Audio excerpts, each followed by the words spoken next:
इतनी बड़ी स्कैंडल और इतने controversial accusations from Hrithik and many others, कैसे कंगना ने किया टैकल? इनफैक्ट नेगेटिव को पॉजिटिव बना दिया कंगना ने। क्या कंगना को नुकसान कम और फायदा ज्यादा हुआ है from her war with Hrithik Roshan? Kangana Ranaut आजकल कंट्रोवर्सी से जूझ रही है, पर उनके इमेज को इससे कोई नुकसान नहीं हो रहा है। उल्टा इस कंट्रोवर्सी ने कंगना को एक तरह से ग्लोरीफाई किया है, and all this because Kangana has played her cards right. शुरुआत ऋतिक ने की, लेकिन कंगना ने अपनी कितनी खूबसूरती से सब इंटरव्यूज में सफाई दी। You know, this is actually working in her favour right now.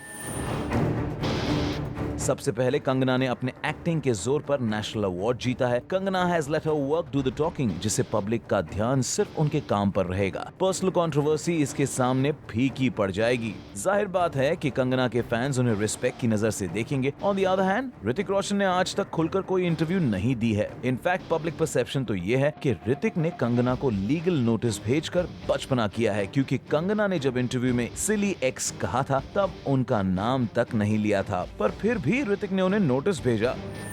Hrithik was only talking through his publicists and his lawyers, and this has gone against Hrithik. Kangana ने इतनी सारी इंटरव्यूज इतनी ब्रिलियंटली दे दी हैं कि अब तो ऋतिक पर प्रेशर होगा कि वो इंटरव्यूज दें।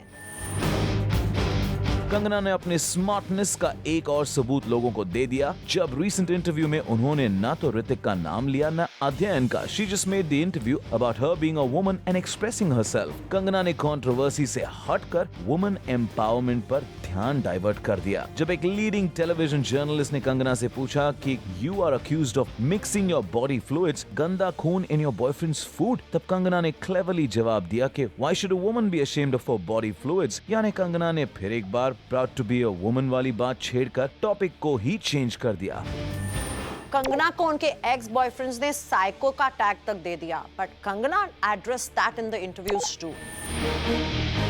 बात ब्लैक मैजिक प्रैक्टिस की हो या साइको बिहेवियर की हो, कंगना ने बड़े ठंडे तरीके से कहा कि she does not mind anybody calling her psycho. किसी के कहने से वो साइको तो नहीं बनेगी। और रही ब्लैक मैजिक की बात, तो कंगना ने कहा कि पूजा पाठ में विश्वास रखती हूँ, तो क्या अध्ययन सुमन झूठ बोल रहे थे, और did he not understand some basic religious rituals?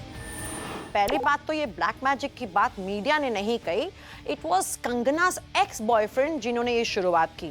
Media simply reported about it. एक सिंपल सी बात है, अध्ययन ने कंगना पर ब्लैक मैजिक की तौमत तक लगाई, and I was impressed. Kangana ने जब इंटरव्यू दी तो उन्होंने उस पूजा की तो कोई बात नहीं की, लेकिन हाँ ये बार बार कहा that she has her beliefs and yes मैं पूजा करती हूँ and she made it sound like the non-controversial pure वाली पूजा। आगे से जर्नलिस्ट की हिम्मत ही नहीं पड़ी कि वो किस चीज की पूजा की बात कर रही हैं।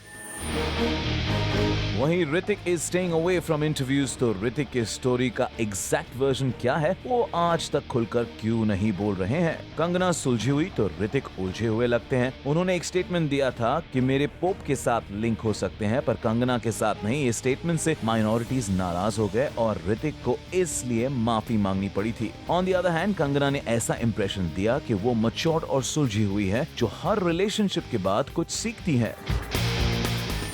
सच पूछो तो कंगना के खिलाफ जब ऐसी एक्यूजेशंस आई that you know she slaps her boyfriends, she is into voodoo and occult, मुझे भी लगा कि कंगना बेचारी अटक गई and this is gonna affect her image. But Kangana was very smart. She was selectively available for interviews to select media people, and Kangana has completely turned the situation in her favor. वो ऐसे कि वो available थी and she was open to talking to media.